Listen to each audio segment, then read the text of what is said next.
Hello and welcome to Nationwide, reaching you live from Abuja. I'm Ayodeji Makinde. Thanks for joining us. 384 Nigerians have been evacuated from Saudi Arabia.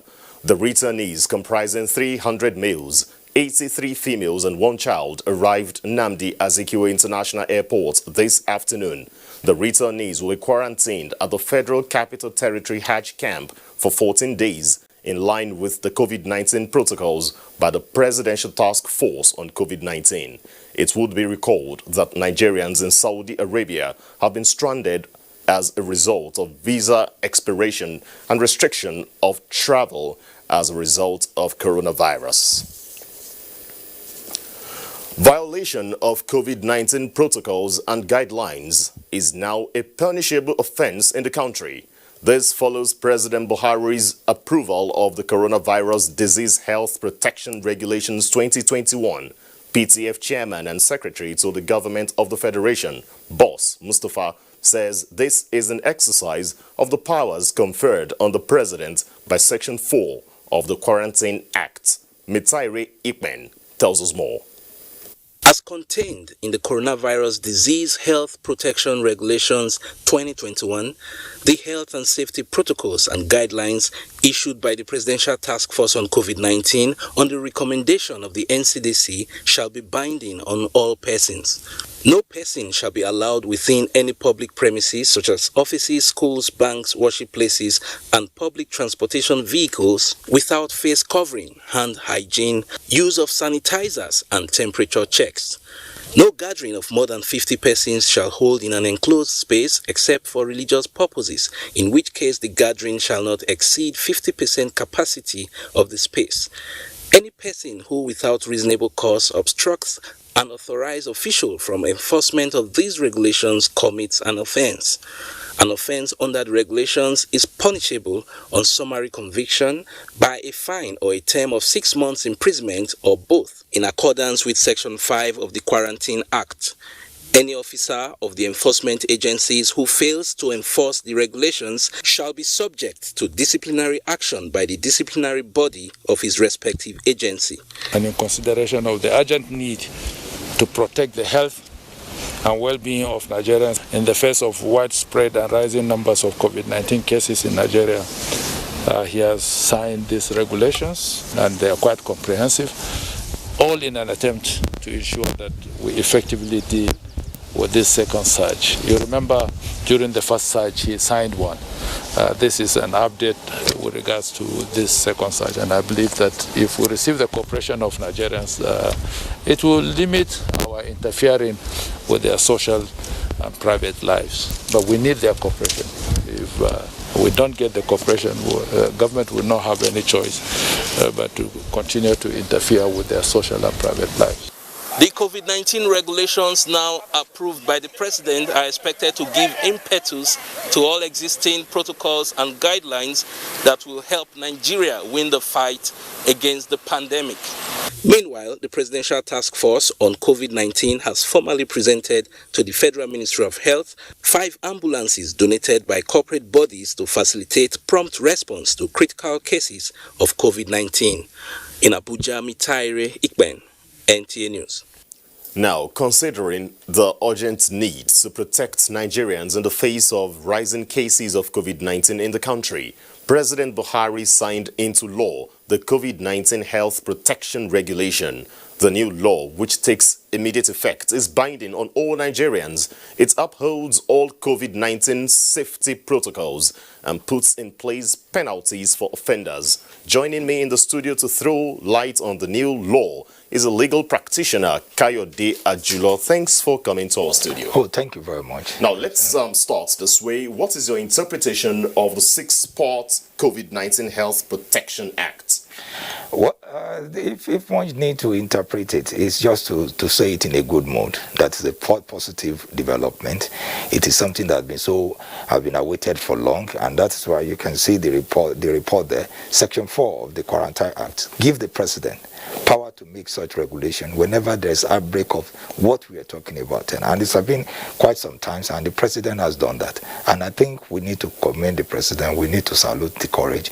And it is for us as citizens and whosoever, including law enforcement agency, to immediately comply with that regulation.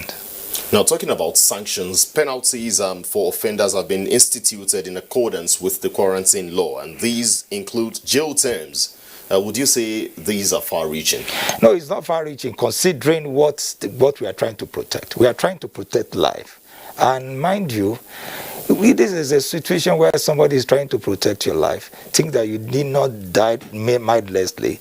And the essence is to ensure that there's penalty for those whosoever try to violate the law or try to trample on the law. It is something, it's a law that is pro-life. And I believe we need, even if there must be any stringent penalty, more than what is it, I think that it warrants that. It warrants that. We are talking of life here. Now, we also know that enforcement has been a major challenge, especially when it comes to issues like this. But what can be done this time around to ensure massive compliance? And that is one of the novel aspect of that law.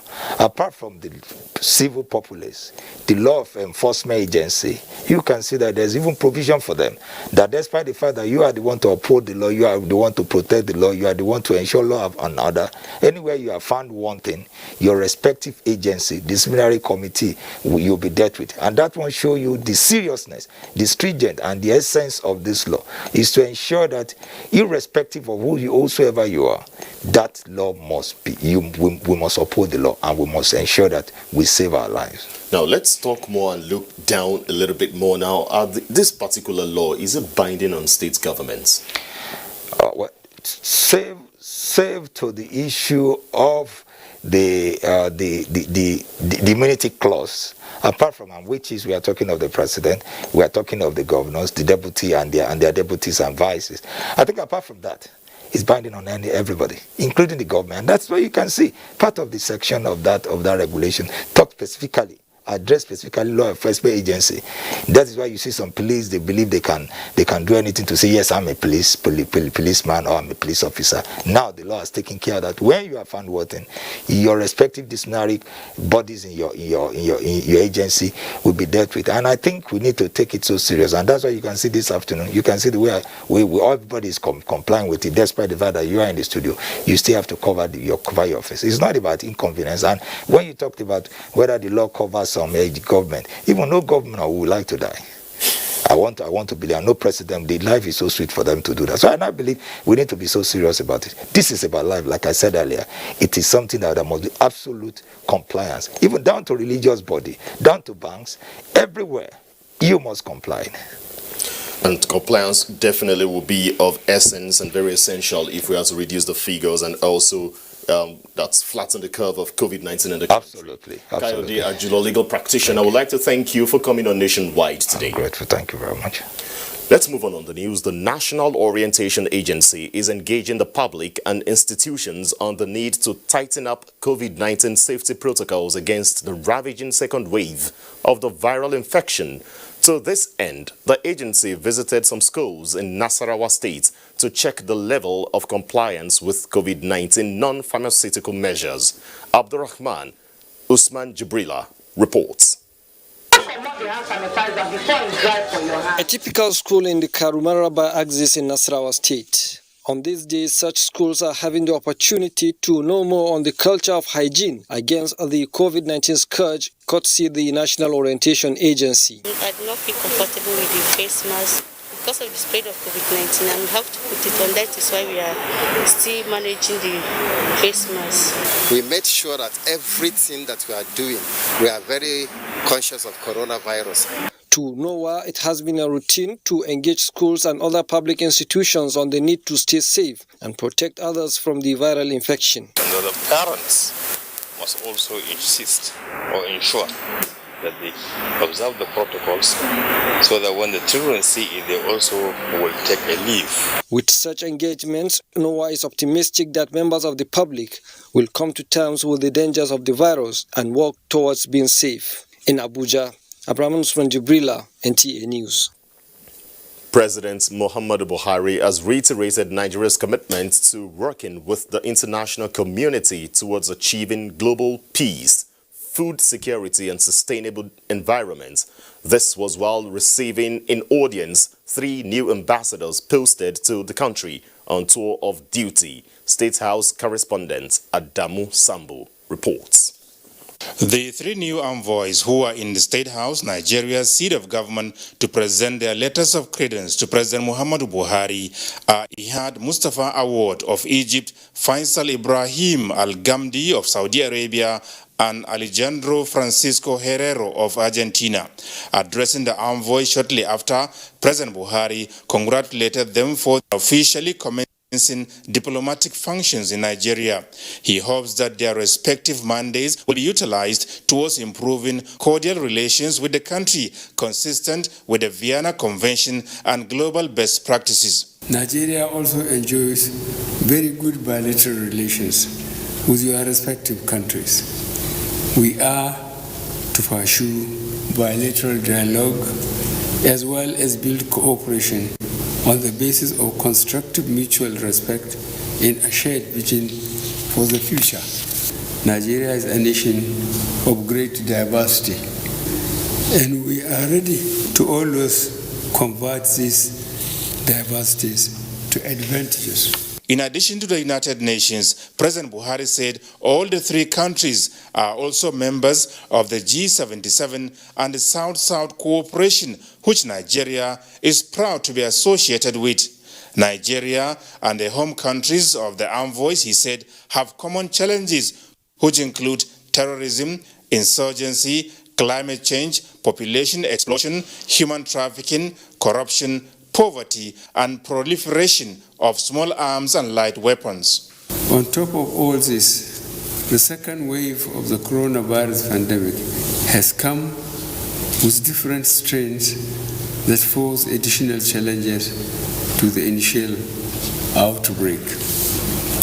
These challenges underscore the need for the international community to work even more in concert to collectively identify appropriate ways and means to globally resolve these challenges.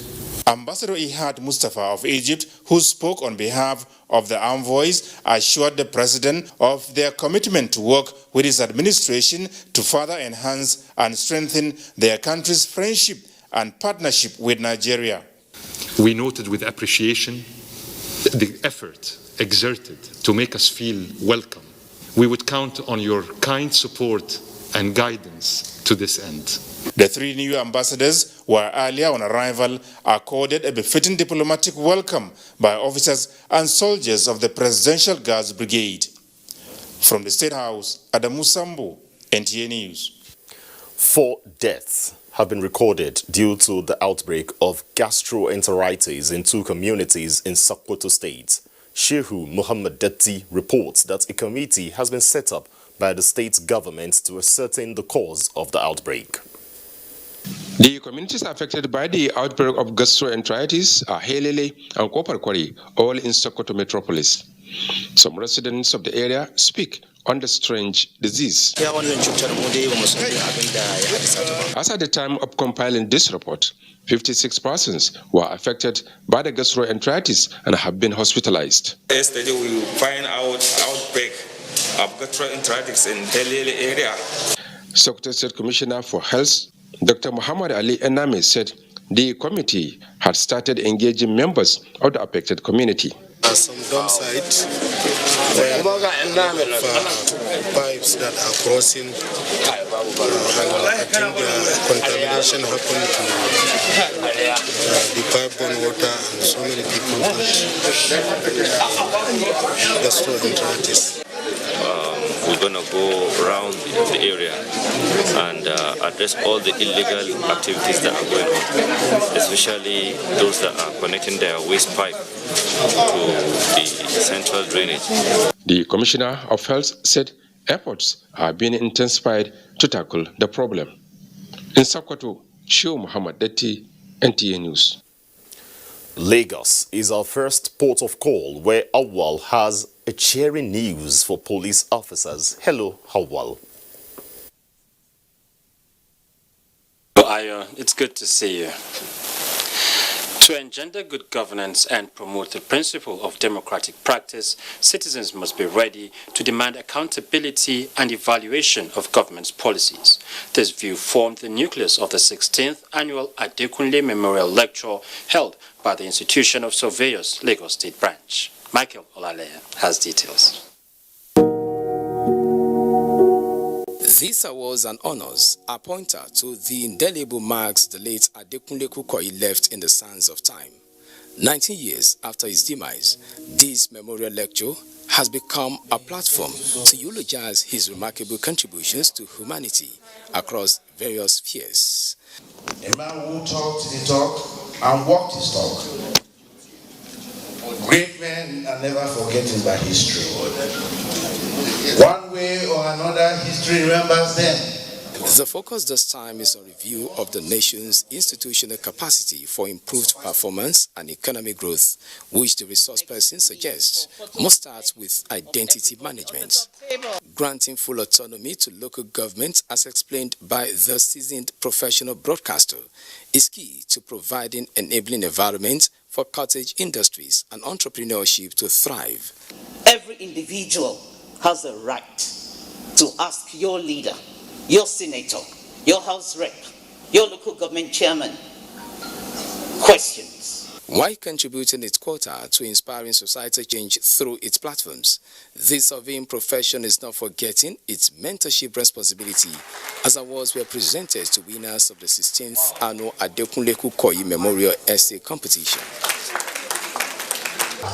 You must survey your land. That's the first prerequisite for registration of your title. The late Adekunle Kukoyi Memorial Lecture was instituted in 2005 to remind the public some of the enduring legacies of the former president of the Nigerian Institution of Surveyors. In Lagos, Michael Lale, NT News. The Nigerian Police Force says it will sustain various initiatives designed to address welfare concerns of its operatives, particularly in the area of bridging housing deficit. Inspector General of Police Mohammed Adamu said this while flagging off a mass housing scheme for senior police officers in Lagos. Adeni Taiwo reports. With the critical role that officers and men of the Nigerian Police Force are mandated to play in ensuring security of lives and property, it is only necessary that government and other stakeholders provide them with necessary incentive that can spur them on. Provision of a good accommodation to shelter them after he had this job is a good start. Every police personnel desire a decent home to return to after an exciting day's duty. The project being executed at this site today serves to fulfill this purpose, and it was also designed to restore the dignity of an average police officer.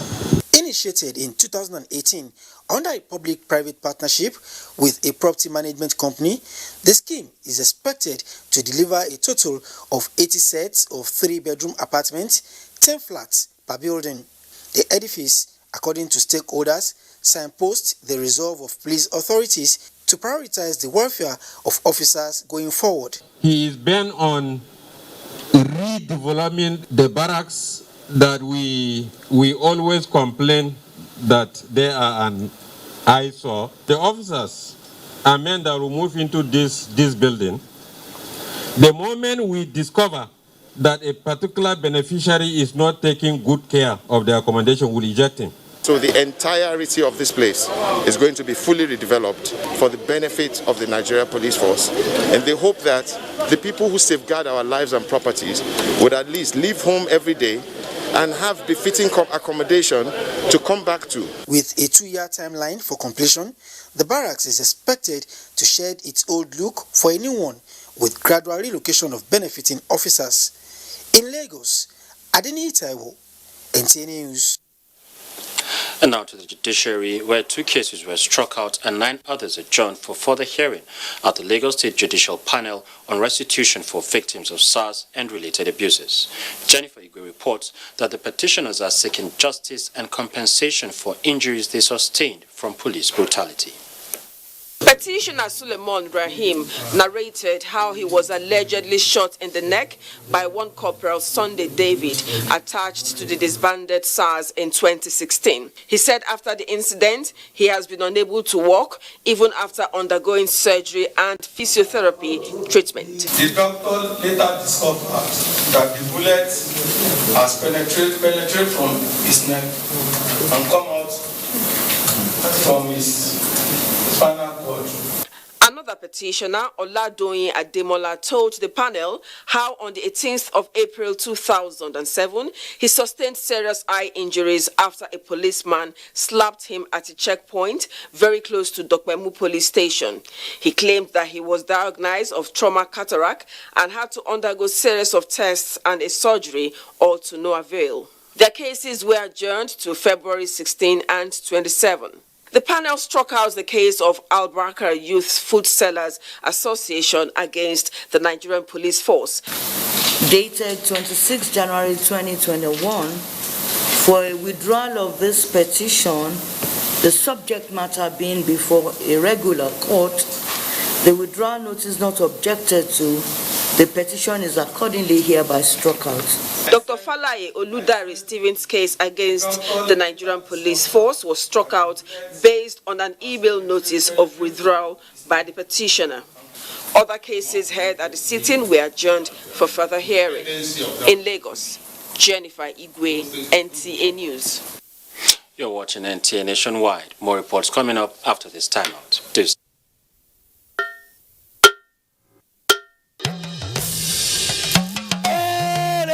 I bring you wonderful news. The village headmaster is coming back to your screen. Mo wire abi mi o wire. Teacher yo mo, a fẹ́ lọ wá nǹkan jẹ. Teacher yo mo, a fẹ́ lọ wá nǹkan jẹ. Ọmọ onírẹsì ti dé. Ajebo na better school for last gidi. Not be all this on a rugged school for Ijabi. I don't know for you. Second, it's called Oja Village. Kadesi, we no happy at all. And I know that even you too, you are getting a lot of orders too. Hey, we are trying, shall we? Sweep her leg out. She was standing there. Sweep it. I love you so much. And how did I give you the impression that I was interested in that position? 50-year anniversary. You mean anniversary? I mean, that's why I talk with that now. Not for me. Not for me because of Pamio.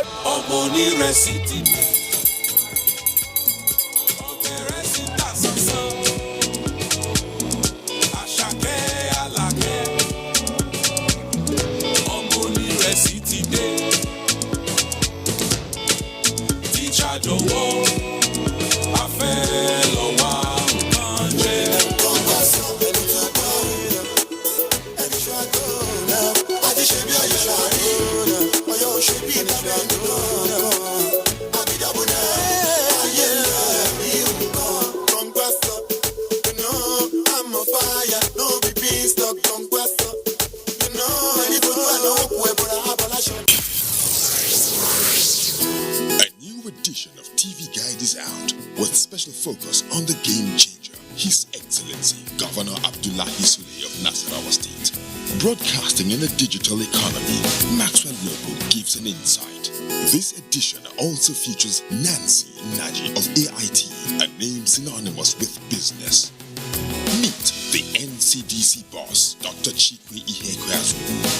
TV Guide, your indispensable companion, also x-rays the relevance of social media in the modern society. Meet some TV professionals who have impacted their spaces and other inspiring stories in sports, entertainment, and lots more. Grab a copy at the vendor near you or NTA station nationwide. TV Guide, your indispensable companion.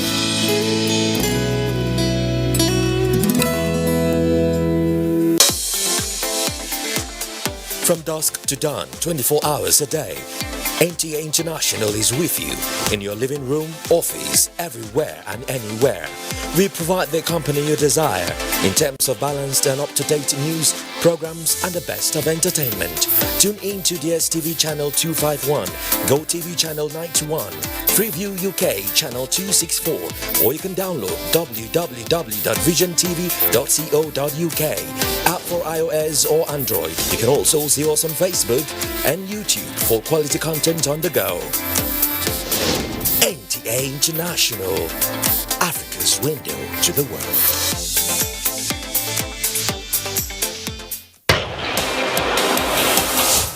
Their first win in the Premier League, Sheffield United travelled to the Etihad Stadium to take on second-place Manchester City. Will they get a reality check, or can they pull off the upset? Find out as Manchester City welcomes Sheffield United on the Premier League Live, showing this Saturday on the NTA network from 3:30 p.m. The Premier League Live is brought to you by Axis Bank, Babai Jebu, Lipton, and Close Up, in association with Gold.com.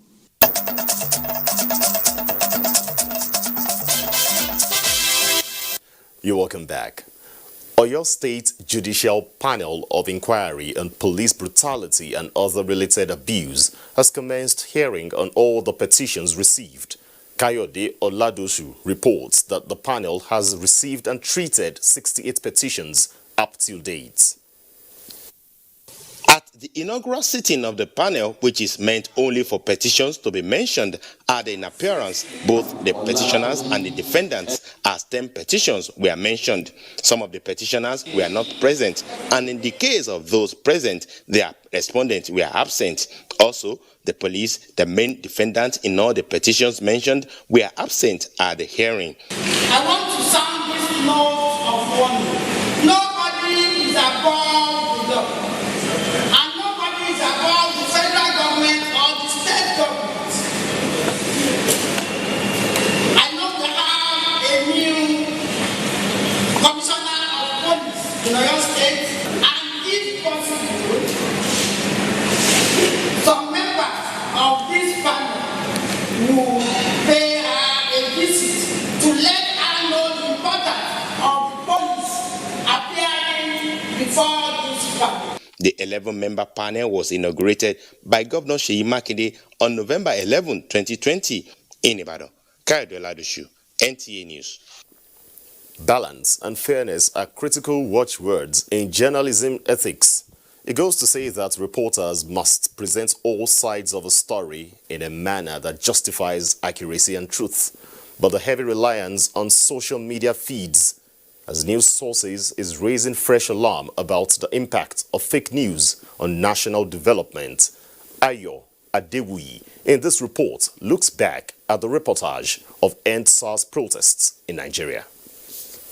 Though some believe journalists can never succeed in being completely balanced and fair in telling all sides of a story, media experts, however, say objectivity in journalism helps the audience to make up their own mind about a story. A report is not complete if you don't get both sides of the story. Some media houses, including the conventional ones, tend to publish unconfirmed social media feeds that at best tell a story only in pieces, as many believed was done by the CNN during the End SARS protest in Nigeria. CNN merely said the videos were obtained by CNN without saying where from and whether or not it authenticated them. There is no denying the fact that deceptive news stories are blooming on the social media, and with the recent attack on the Capitol in the United States of America, security experts are raising the alarm over potential national security and intelligence risks. There are a lot of inaccuracies in the social media, so the danger is there, especially for conventional media. The negative impact of the social media on national security has been so highlighted by the media, with the CNN leading the new trend of advocacy, a consideration that was not given to a similar situation during the NSAS protest in Nigeria. The danger there is that people can cook up any story and put it on the social media without any verification, without any basis of factuality, and it will go very wide, can mislead people and cause chaos.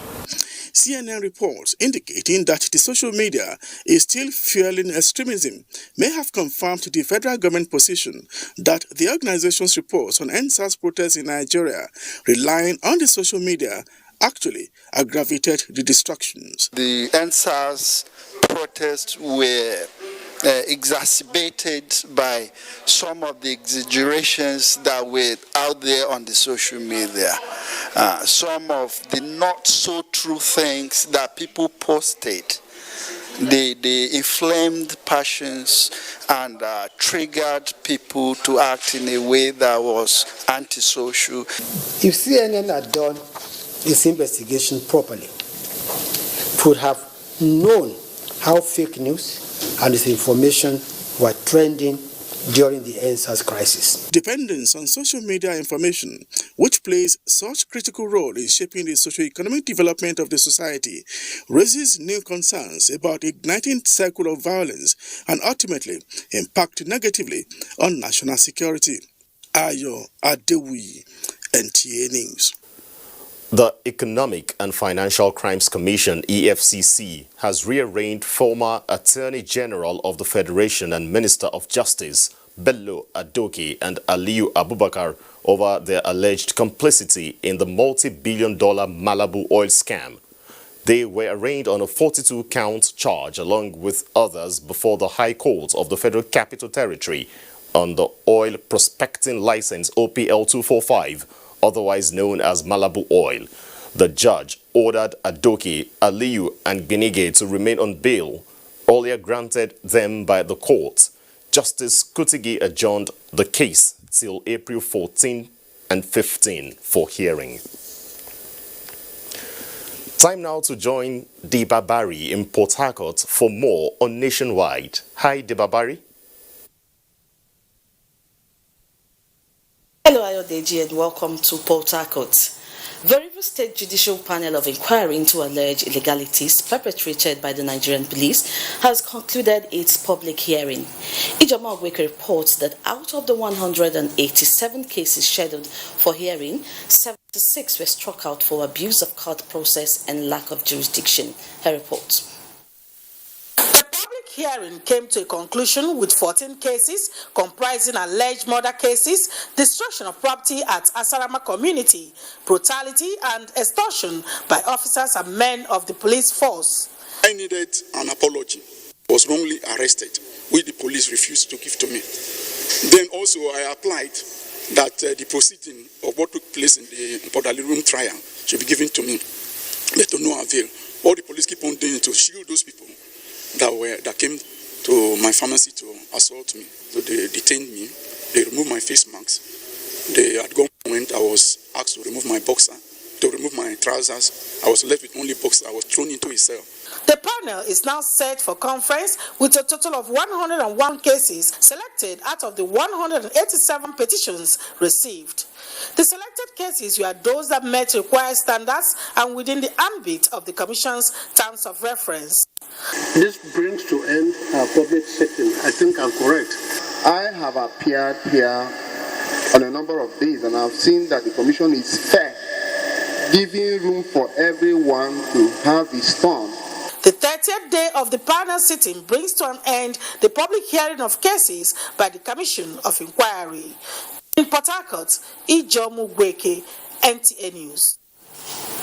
Governor Udom Emmanuel has expressed satisfaction with the level of work done on the dual carriage Ring Road 3, a link road network connecting 3 local government areas of Akwa Ibom State, which he says is intended to improve the economic prospect of the state. The governor said this when he inspected the maintenance, repair, and overhaul facility at the Victor Wata International Airport and the ongoing Ring Road project. Susanna Sukwa reports. At the first Executive Council meeting for the year 2021, Governor Udom Emmanuel had said that he will stimulate the economy by injecting 50 billion naira for completion of all ongoing road projects and other life-touching projects across the state. Work, of course, had commenced at major construction sites in the state. On arrival in the state after an official engagement, Governor Udom Emmanuel had a brief stopover at Ring Road 3, a 10-kilometer stretch of road linking Nwangiba and Akanungodo Road in Ibesikwa-Sultan local government area from Oron Road within Uyo, the state capital. While expressing satisfaction with the pace and quality of work done by an indigenous contractor, the governor stressed that road constructions across the state, especially the Ring Road 3 project, is to improve the economic perspective of the state. And then look at the number of lanes we've opened up here. This is 10 lanes with this kind of median that is almost 10.5. You don't find this kind of road anywhere in this region and in this part of the world. Managing Director of the construction company, Uwe Mokoko, hinted that the 4.5-kilometer stretch of the road from Oron Road to Nwangiba is designed to ease movement and traffic congestion along Oron Road. And I want to assure His Excellency and the people of Akwa Ibom State that this road will be completed by May 2021 to world-class standard. The 10-kilometer stretch of road at completion will link Nwangiba, Oron Road, and Akanungodo Road. The governor also inspected the MRO facility at Victor Wata International Airport. In Uyo, Susan Asukwo, NTA News. And that does it from Port Harcourt. Is back to Ayodeji for the rest of the news. Good evening. Thanks, Dibabari. And now back in Abuja, the Secretary General of the Organization of Petroleum Exporting Countries, OPEC, Mohammed Sanusi Barkindo, says the declaration of cooperation in its 5th year has helped the industry traverse 2 historic downturns by bringing together 23 oil-producing nations to help return balance to the global oil market and achieve a sustainable stability in the interest of both producers and consumers. Lydia Sampson reports. COVID-19 pandemic pervaded almost every aspect of daily lives, with widespread lockdowns, economies in major distress, and many businesses shorted in. In terms of the oil and gas industry, every producer was impacted. No one was immune. The Declaration of Cooperation, now Charter of Cooperation, illustrated in April 2020 when the price of West Texas Intermediate crude oil went negative and the industry faced a potential crude oversupply of nearly 1.3 billion barrels. Again, OPEC agreed on the largest and longest production adjustments in the history of OPEC and the oil industry. OPEC Secretary General said this is an outstanding example of the multilateral approach which ushered in a new era in global energy cooperation. He said the diligent and coordinated response to voluntary production adjustment decisions taken by the DOC helped rebalance the market and revived the industry. Oil market stability and more broadly energy market stability will be vital to the energy transition. Stability begets stability, and this will be essential to help him bring on board the huge investments required in the years ahead. Barkindo says it has been one step at a time, guided by data analysis and robustly supported by the strong multilateral process of OPEC already in place. He said the pursuit of global multilateralism to help drive the global energy transition cannot be overemphasized. Though vaccines offer some needed light at the end of the tunnel, the ever-increasing number of COVID-19 cases, human loss, as well as renewed lockdowns are a harsh reminder of how delicate the situation remains. Nevertheless, Barkindo says OPEC is cautiously optimistic of global economic rebound in 2021, as well as for significant oil demand growth. He called for continued month-by-month approach to assessing market conditions while standing ready to take any necessary action through the DOC. In Abuja, Lydia Sampson, NTA News. The world is said to be in a fight for survival of planet, nature and biodiversity. United Nations Deputy Secretary General and Nigeria's former Minister of Environment, Amina Mohammed, alongside other speakers at the World Economic Forum session on climate action, insist that the time to act and protect the environment is now. Onengiye Fineface reports. Conversations on mobilizing action on climate change at the World Economic Forum considered how major economies can accelerate efforts to meet the Paris Climate Agreement goals. A zero-emissions future offers remarkable opportunity for business, for clean, green jobs, for economic growth. Over the last 30 years, in the UK, we've managed to grow our economy, GDP by 75%, cut emissions by 43%. Green growth is absolutely possible. If we work together, we can have success. United Nations Deputy Secretary General Amina Mohammed said, young people must take the center stage in showing climate ambition, just as global financing needs to be increased to meet the Paris Agreement. But finance matters. And if we're not going to get the finance that is going to be invested in these just transitions, it's going to be incredibly difficult for us to live up to whatever commitment that we make. The 2030 timeline is important because it is now that you want to respond to that green recovery. Meanwhile, Nigeria is poised to officially join the World Economic Forum's Global Plastic Action Partnership to translate plastic pollution commitments into concrete solutions. Onengiye Fineface, NT News. It's now time to join Abubakar in Maiduguri for reports from that zone. Over to you, Abubakar. Good afternoon, Ayodeji, and thanks for joining us here. Borno State government has called for more collaboration with the United Nations to address security and humanitarian challenges confronting the state. Governor Babagana Umar Zulum made the call when he received the UN Under-Secretary General for Safety and Security, Gilles Michaud, at the Government House, Maiduguri. Mohammed Guni completes the story. United Nations Department for Safety and Security was in the state to assess the security and humanitarian situation to enable the UN take informed decision on the way forward. Governor Bagana Umarafu highlighted the devastation caused by the insurgency, also noted the tremendous improvement in the security situation, which led to agitation by the IDPs to return home to normal life, stressing that resettlement of communities is done in compliance with the Kampala Convention. We need to understand the nexus between peace, security, and development. If there is no peace, there is no security. If there is no security, there is no development. The governor informed the UN delegation that 20 communities have so far been earmarked for resettlement to enable people engaged in livelihood activities. Also assured that government has plans which take into account the safety and security of communities being resettled. Professor Zulum noted the need to address the trust deficit between the civilian population and the Nigerian military, promote political solutions in addition to the kinetic measures, as well as synergy between the INGOs working in Borno and the state government, among other suggestions offered, assuring the UN delegation of cooperation of the Borno state government. The United Nations Under-Secretary General for Safety and Security, Gilles Michaud, appreciated the efforts made by the federal government and the Borno state, which he said enabled the UN to reach out to 5 million people with humanitarian support in 2020. The envoy further informed that the UN has opened 8 new humanitarian hubs, and the further assured that all the suggestions and concerns raised by Governor Zulum will be taken back to UN headquarters in New York. In Maiduguri, Mohammed Goni, NTA News. Borno State government has flagged off distribution of second phase of 1 billion naira cash support to small and medium-scale entrepreneurs in the state in collaboration with the Bank of Industry as part of post-insurgency economic recovery and empowerment of the citizenry.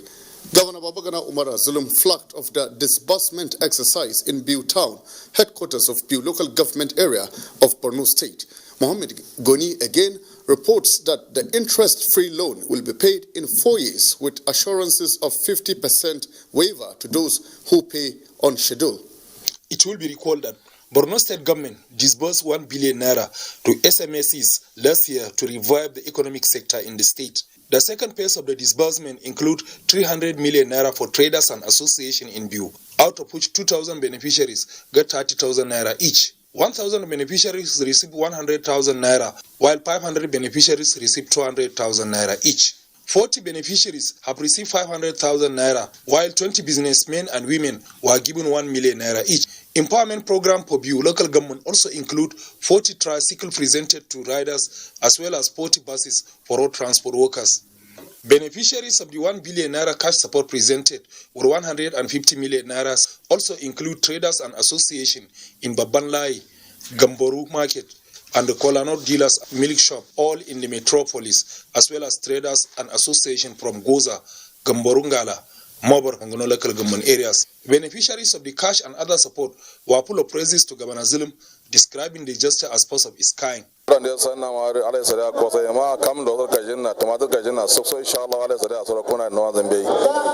biyu muna mika godiya mu matan kasuwa.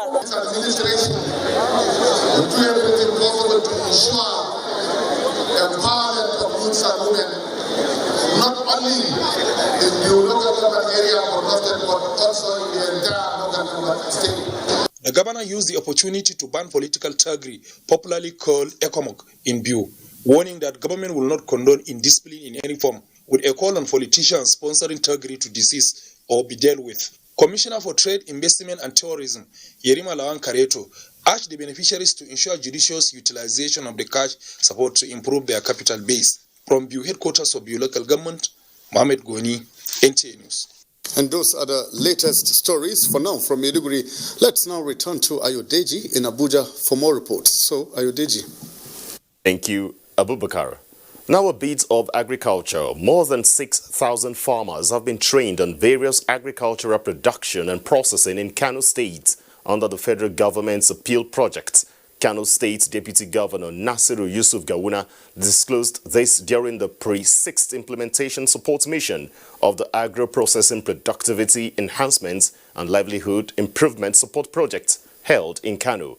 Awal Salisu has details. The Appeals project is designed to enhance agro-productivity of small and medium-scale farmers and improve value addition along 3 priority value chains of rice, wheat and tomato with a view to augment farmers' linkages with agro-processors. Kano State Deputy Governor and Commissioner of Agriculture, Nasiru Yusuf Gawuna, said the state government partners Appeals project to support local production, to enhance job creation and promote economic diversification. Of supporting local production through provision of improved production inputs to achieve increased productivity, production, processing, and marketing of agricultural produce. It's no other way for us to be in Kano with our interacting with these beneficiaries to know how they feel about the budget, listen to them. The Deputy Governor later inaugurated improved grasser processing technology at Dala wheat processing facility and evaporating cooling system for tomato farmers. In Kano, Awal Salisu, NTA News. The federal government has expressed confidence in the application of sour technology-based rice demonstration farm at Yewa North local government area of Ogun State in boosting rice production in the country. This was the fallout of the official inauguration of the Sour Eco Technology for Rice Farming by the National Center for Agriculture Mechanization in Ogun State. Yemi Dalimo reports. Ogun State was among the states chosen by the Federal Ministry of Agriculture and Rural Development for the use of improved water management and mechanization for rice production. Addressing the beneficiaries, who are youth from Shamojo Rice Farm Settlement, Ogun State Governor Dapo Abiodun represented, described the project as apt for the success of the agricultural diversification agenda of the federal government. This is a climate-smart agriculture where farmers can start planting in December. When everybody thinks you can plant. And during that, the same dry season, we are also harvesting. This rice was planted during the dry season, harvested during the dry season, everything even done during the pandemic. So that means in Ogun State, we have solution for what? For coronavirus, for drought, for climate change, and you can see it happen. This system is the perfect system for ecological balance and reduces global warming. Growing crops all year round in Ogun State, beneficiaries say will no doubt boost food security in Nigeria and reduce stress from non-irrigated farming. In Abuja, Yemi Dalimo, NTA News.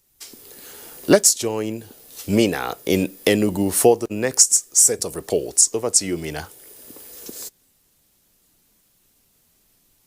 Hello, Ayodeji. Good evening and welcome to Enugu. Government at all levels have been called upon to support social organizations that work with youths and ensure that they instill in them the spirit of good leadership, discipline, and dignity of labor, critical attributes for a better society. This is more ways than one to arrest youth restiveness in the country. Secretary to the Enugu State Government, Professor Simon Otuaya, made the suggestion when he received the leadership of the Man-O-War Nigeria on behalf of the state governor at the Government House, Enugu. Susan Eze has the report. At a time like now, when Nigerian youths are in their need of gainful occupations to keep them from crimes and criminalities, voluntary organizations that instill leadership skills, respect, dignity, and other virtues in young minds, such as the Man-O-War, could play vital roles in stemming the tide of youth restiveness in parts of the country. Secretary to the state government, who received the Man-O-War team from the Southeast Zone on behalf of Governor Ogwani, believes that supporting organizations such as the Man-O-War will help sanitize the minds of the youth, making them more receptive to government's youth empowerment and development programs. If the youths are not properly trained, then our future as a people is doomed. It is of paramount importance that an organization like Man-O-War be sustained in our society. The main prayer of the team, led by the National Patron Southeast Zone, is for the Enugu State Government to give the group approval to reinstate the Man-O-War in the secondary schools in the state to help in restoring discipline in the system. Man-O-War officers in schools, if reintroduced, will also assist in maintaining COVID-19 preventive measures to check the spread of the pandemic in the state. Beyond character building, the Man-O-War group is also involved in peacekeeping, rescue operations, and disaster management. In Enugu, Susan Eze, NTA News. Residents in Enugu have called for the opening of more NIN registration centers to decongest the existing ones, thereby discouraging large gatherings as part of COVID-19 safety protocols. Chimaroke Egu, who has been monitoring the exercise, brings us an update. The situation at the various NIMC centers visited is not encouraging, as people lament of coming as early as 6 in the morning and end up not being registered the same day. They are coming here. These NIM people, they fail to address us on a daily basis. And then some of us, like me now, I've been here since Monday.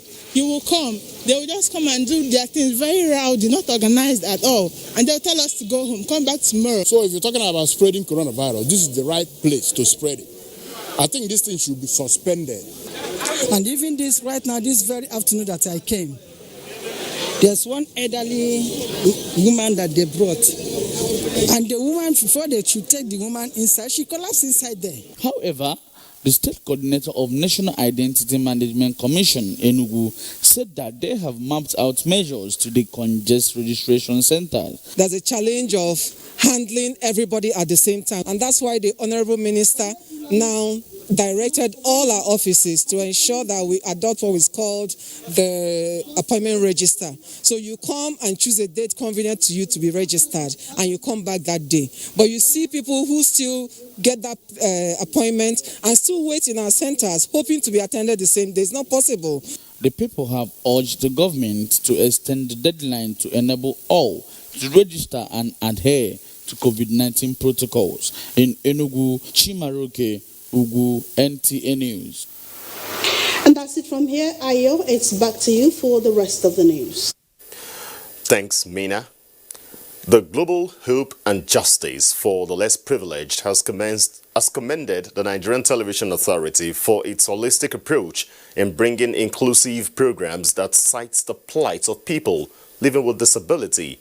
The Executive Director, Paul Ihekoba, stated this when the forum visited the NTA headquarters in Abuja. We pray that more of this will come up and we will have more good time to celebrate you on these policies of inclusion. And as we will use the network to also expand and let the Nigerian society know what the act that is already designed is. Because the truth is this, so many agencies, so many government personnel have not come to reality with what the act is all about. And there is a need for us as a people to accept the act. If we don't accept it, cohesion will not do the work. But when we accept it, I think it will be easier to have it implemented. The group, which was at the NTA to seek collaboration, also revealed plans to have a TV program aimed at reducing discrimination against people with disabilities and provide a platform for families of victims to seek justice and public support.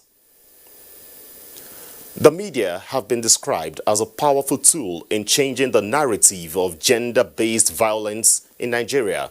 Salwa Khalil Ibrahim followed a virtual dialogue between civil society organizations with media executives on the matter. Women and children research has shown occurs on a daily basis in Nigeria, but many are not reported. Studies also reveals that even those reported are without deserving treatment.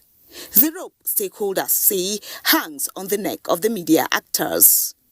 Women Affairs correspondent Momso Damian Datti shares her experiences. Up until now, most of the cases are still being under report. People think there's an increase, but it's not the increase, it's the level of reportage, I would say. The challenge lies with the follow-up. There should be followed feedback from the start of the case to conclusion. Following experiences such as Momso's, media executives are stepping up advocacy to end violence against women and girls. Let us fund the media to enable us to respond effectively and prevent GBV as we collect evidence for media use to amplify accountability in ending gender-based violence. We at UN Women recognize that the media can be a force for change. For Momso and many of her colleagues, the road might be rough and tough, but the story must be told for victims to get justice and create a new social order in Nigeria. In Abuja, Salwa Khalil Ibrahim, NTA News. And that is Nationwide today. Remember to connect with NTA to stand against rape and rapists. To be a star, I'm Ayodeji Makinde. Good evening.